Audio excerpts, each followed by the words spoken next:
All right, we're here at my Vermihut indoor worm tower, except for we're outside because I need to do a serious rotation after neglecting this bin for over 3 months. Now, last time we were in here, we put in some time-lapse items. We had some shrimp shells and some avocado shells, and we're gonna get to that later. But what I really need to address is the fact that I haven't been in here in over 3 months. But what I have been doing is adding some food and some paper towels, that kind of thing, to keep them going. But because of my shoulder surgery, I have not been in here. So what I want to do is take every single section apart and let's lay it out. So this is the top feeding tray, and normally this one would go under and be the pre-harvest tray. But what I'm going to do is kind of make sure that there's nothing underneath. You might be able to see that sometimes you get some castings and paper under here. So let me get this out.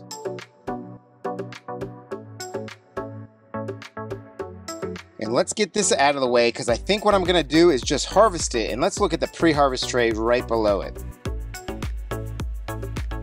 So yeah, sure enough, here's our pre-harvest tray, and it really doesn't have a whole lot of stuff, and that's because the worms have actually had 336 days to get through this whole tray from the time that it was down below as inoculating trays to when it was the top feeding tray, etc. So I think what I'm going to do is combine this and the top feeding tray into one harvest. So let's get down and look at the next tray below that. So off this goes to the side, and I've got one little chunk right here.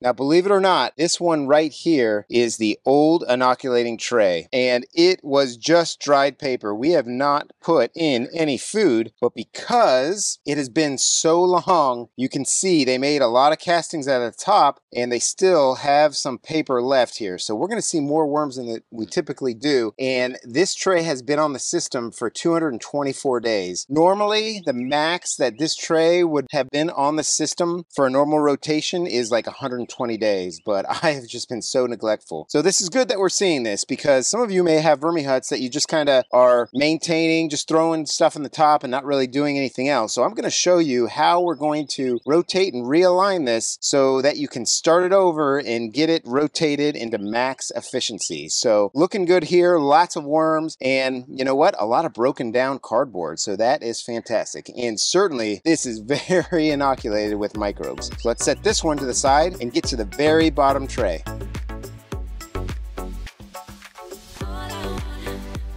All right, let's put this to the side. I'm gonna do a little cleanup right underneath my knees here. All right, so this tray right here is the new inoculating tray, and sure enough, we have dry shredded cardboard as expected. And normally a tray would only be in this position for 60 days, but this one is actually being in here for 169 days. So again, I have not been keeping up with my rotation. Right before my shoulder surgery, I had intended on rotating and I didn't, so I got really backed up. And I'm even seeing some worms in here, so even with it being this dry, the worms are in here. But again, we are going to take this off and I'm going to show you how I'm going to reset this bin. It's fascinating. All around the edges I'm feeling wetness, but right down the center I am not. So not sure why that is. Maybe condensation hitting the sides and dripping down, or maybe it's just kind of bowed up in the middle. But either way, more dry in the middle and less dry on the side. So let's pull this to the side and see how our basin is doing. All right, not too bad. For having not rotated in 169 days, I'm just seeing a few worms down here, and that is because this tray over here has been dry. Let's just kind of clean it off, and let's look under here. Okay, looks like we have really dry, this looks like a bunch of mites maybe. Most of them look pretty demised, and certainly some worms that made it down here did not live. And normally I don't see anything down here, but because it's been so long, this is what I get. So I'm just gonna kind of push this to the side, and we will clean it up. Oh, there's a worm right there, and we'll be in good shape.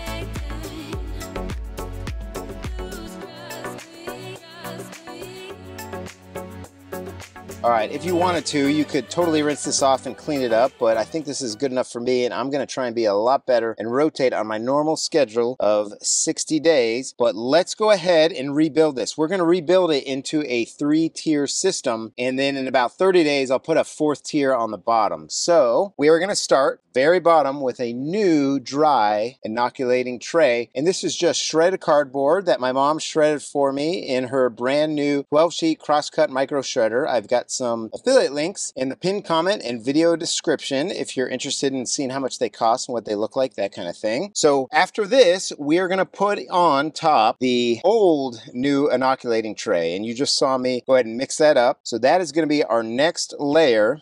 And then on top of this, we are going to put what was once the old inoculating tray. And this is the one that I'm going to feed. So right now I have 3 layers on this. And in 30 days or so, we will just add another dry shredded cardboard tray and we'll have a 4-tier system. And from there, I'll tell you how we will continue to rotate. But let's go ahead and go inside and get this thing fed. And let's check out that time lapse.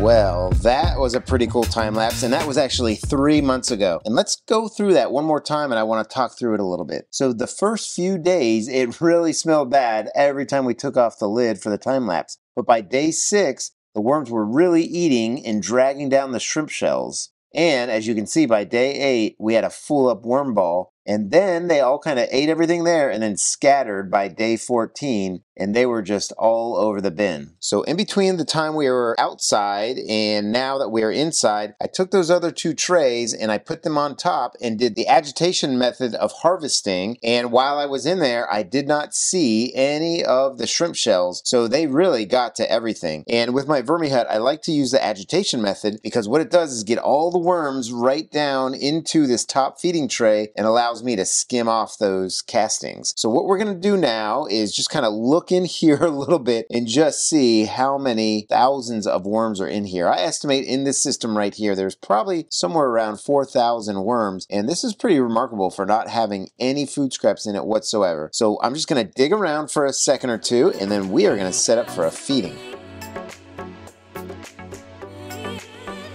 Very cool. So what we're going to do is we are going to add a lot of bedding, because if I were to just feed food scraps and what was in here, this would get lower and lower as they fill in all the gaps with their worm poop and eat all this structured kind of bedding and food. So I always add extra bedding because they need the carbon and they need the nitrogen. So in we go with some shredded cardboard and a little bit more. Now I put mine in dry because the food that I get is frozen and it kind of releases its moisture within it and soaks down all the shredded cardboard. So our garden has really been running on all cylinders, and I've been taking a lot of the garden scraps, especially carrots, that kind of thing, and some of our lettuces, and I've been throwing those in the freezer to feed the worms. And because I neglected them for so long, they're going to get an even bigger feeding. So in here we've got a bunch of banana peels, and those stickers will come off as the worms eat around them. I have a whole banana, which I'm going to make sure I open up here. I'm just kind of squeezing it. This is some radishes that we grew, an eggplant, and we've got some, looks like orange peels, and it's no problem giving citrus to a mature bin because the worms will eventually get to it, and all the microbes and the other bin critters are going to help them eat that down. And somebody that we know doesn't like crust on their bread, so we are going to take the pieces that my wife very lovingly cuts off for them, and we're going to put those in there. And this is a yellow squash that was just kind of immature, and I didn't get to it quick enough, so I'm just going to kind of open that up as well. And lots of other little stuff, carrot tops and strawberry tops. So I think this is a pretty good feeding for them, and let's go ahead and put the amendments in next. So the first amendment I like to give them is worm chow, and this is some peaches and cream oatmeal that I just put in my Magic Bullet blender and blended up for them. And it's just another food source for them that they seem to get rid of pretty quick. Next, we'll go in with some of my coffee and tea grounds. I'm going to try and be a little bit more generous because I am definitely making more coffee and tea than the worms are eating because I'm just not giving enough to them. And then finally, we'll go in with some eggshell grit. And if you look at any of my time lapses, the worms really seem to go for this first. No matter what I do, whether it's on top or I set it all around, they will come up and eat the eggshell grit. And they use it to help grind up their food in their gizzard as they eat. So now I'm just going to top them off with a little bit more shredded cardboard. And especially since this is the first day of this being the top feeding tray, I'm not too worried about how long it's going to take to get rid of all that. So what we have here, just kind of recapping, is 3 trays on my Vermihut, and we are going to get back to our normal rotation of every 60 days, but we are going to put another dry inoculating tray on the bottom in about 30 days. And that's because I don't want to have all the food in here release its moisture so fast that it leaks all the way down into the basin. So we'll be back up to a 4-tray system in about 30 days, and then we'll be able to do our regular rotation that you've seen so many videos about, and I'll link some of those as well. So if you, like me, have just kind of ignored your Vermihut and just kind of put food in the top just to kind of maintain life, and you want to reset your Vermihut, or you've kind of watched my videos and saw how I did rotations, you don't know where to start, do what I did. Just take all the trays that you think are harvestable and harvest those trays. With whatever's left, put one that looks like the most worked over tray, put that one on top, and then put any other ones on the bottom, and they can be your inoculating trays. If you don't have enough and all you have is one tray that you kind of want to use, then just put 2 dry inoculating trays on the bottom, and then you can just kind of reset your Vermihut and get going on a normal rotation. So I think I want to put some more cardboard here on the cheeks